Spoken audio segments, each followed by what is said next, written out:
আসসালামু আলাইকুম।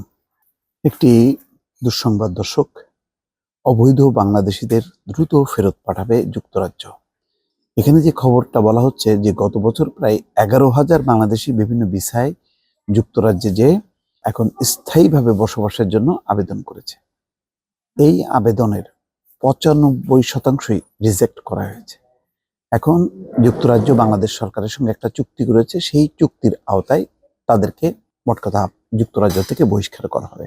95% যদি বহিষ্কার মানে রিজেক্ট হয়ে থাকে, তাহলে বোঝাই যাচ্ছে 11,000-এর মধ্যে 10,000 মতো বা কম বেশি তারা যুক্তরাজ্য থেকে বিতাড়িত হবেন। এটা আমাদের জন্য একটা বড় ধরনের একটা দুঃসংবাদ। নিঃসন্দেহে খবরে বলা হচ্ছে অবৈধ বাংলাদেশি অভিবাসীদের ফেরত পাঠানো সহজ করতে বাংলাদেশের সঙ্গে একটি নতুন চুক্তি করেছে যুক্তরাজ্য।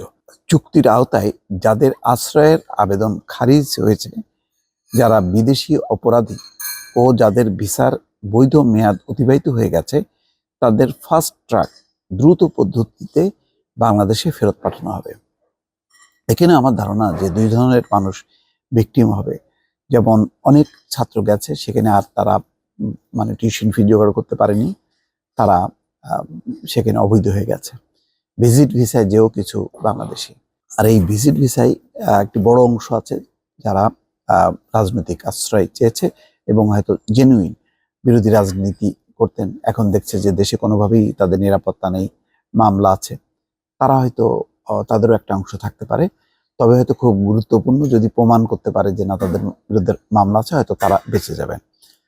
কিন্তু এটা তো সবাই জানে যে উন্নত জীবন জীবিকার আশায় অনেক দিন থেকেই ইউরোপের বিভিন্ন প্রান্তে বাংলাদেশিরা ছুটছে, যুক্তরাজ্য সহ ইউরোপীয় ইউনিয়নভুক্ত অনেক দেশে। এখন ইউরোপীয় ইউনিয়নও এখন সমন্বিতভাবে তারা একটা অভিবাসন নীতি চালু করতে যাচ্ছে, যেখানে সব দেশই একযোগে হয় তাদেরকে অ্যাকসেপ্ট করবে অথবা রিজেক্ট করবে, এবং প্রতিটি দেশের সীমান্তে এক ধরনের অস্থায়ী ক্যাম্প থাকবে, যে ক্যাম্পে যারা আবেদন করবে তাদেরকে নেওয়া হবে। সেখানে দ্রুত গতিতে তাদের সাক্ষাৎকার নিয়ে কেস ডিসমিস করে যদি মানে তাদের আবেদন গ্রহণ না হয়, তাহলে তাদেরকে বহিষ্কার করা হবে। এটা হলো ইউরোপীয় ইউনিয়নের সিদ্ধান্ত কেন্দ্রীয়ভাবে। ফলে কোনো কোনো দেশ যেমন উদার ছিল, ইতালি, গ্রিস, তারপরে স্পেন, এখন কিন্তু তারা কিন্তু রাশ টেনে ধরবে, অর্থাৎ তারা ইউরোপীয় ইউনিয়নের সিদ্ধান্তের বাইরে যেতে পারবে না।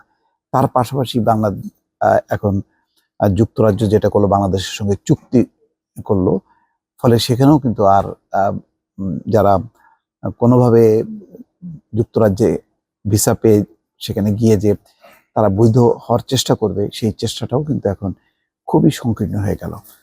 চলতি সপ্তাহে লন্ডনে দুই পক্ষের মধ্যে চুক্তিটি হয়। অবৈধ অভিবাসীদের বের করে দেওয়ার জন্য শক্ত প্রমাণ রয়েছে, এমন ক্ষেত্রে বাধ্যতামূলক সাক্ষাৎকার ছাড়াই তাদের দেশে ফেরত পাঠানোর প্রক্রিয়াকে সহজতর করবে চুক্তিটি।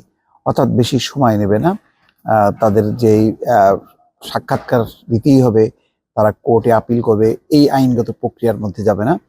তাদেরকে মোট কথা যখনই তারা প্রমাণ পাবে যে না তারা মানে এখানে থাকার মতন যথেষ্ট পরিমাণ যুক্তি নেই, সাথে সাথেই তারা এ করবে। এটার জন্য আর লম্বা সাক্ষাৎকার নেওয়া বা আইনগত প্রক্রিয়া সেটি আর ধার ধারবে না। গত বছর প্রায় 11,000 বাংলাদেশি ছাত্র ভ্রমণ বা কাজের ভিসায় যুক্তরাজ্যে সেখানে স্থায়ীভাবে বসবাসের জন্য আশ্রয়ের আবেদন করেন। এসব আবেদনের 95% খারিজ করে দিয়েছে যুক্তরাজ্যের অভিবাসন কর্তৃপক্ষ। আবেদন খারিজ হওয়া আশ্রয় প্রার্থীদের এখন নতুন চুক্তির অধীনে বাংলাদেশে ফেরত পাঠানো হবে। যুক্তরাজ্যের অবৈধ অভিবাসন বিষয়ক মন্ত্রী মাইকেল টমলিনসন বলছেন, অবৈধভাবে লোকজনের এখানে আসা ও থাকা ঠেকাতে তাদের পরিকল্পনার একটি গুরুত্বপূর্ণ অংশ অপসারণ ত্বরান্বিত করা। যুক্তরাজ্যের একটি মূল্যবান অংশীদার বাংলাদেশ, এটা একটা চমৎকার ব্যাপার যে এই বিষয় সহ অন্যান্য ইস্যুতে বাংলাদেশের সঙ্গে তারা সম্পর্ক জোরদার করছে। তো যাই হোক, এটা তাদের যুক্তরাজ্যের জন্য না হয় খুবই ভালো উপকারী জিনিস হলো, কিন্তু এই চুক্তির ফলে বাংলাদেশিদের সেখানে অবৈধভাবে অবস্থান নেওয়া বা ভিজিট ভিসায় যাওয়া, মানে ছাত্রত্ব যদি পড়াশোনা করতে না পারে তারপরেও সেখানে গিয়ে তারা বসবাস করবে, সেই সুযোগটা একেবারেই সীমিত হয়ে গেল। দর্শক ভালো থাকবেন, আল্লাহ হাফেজ।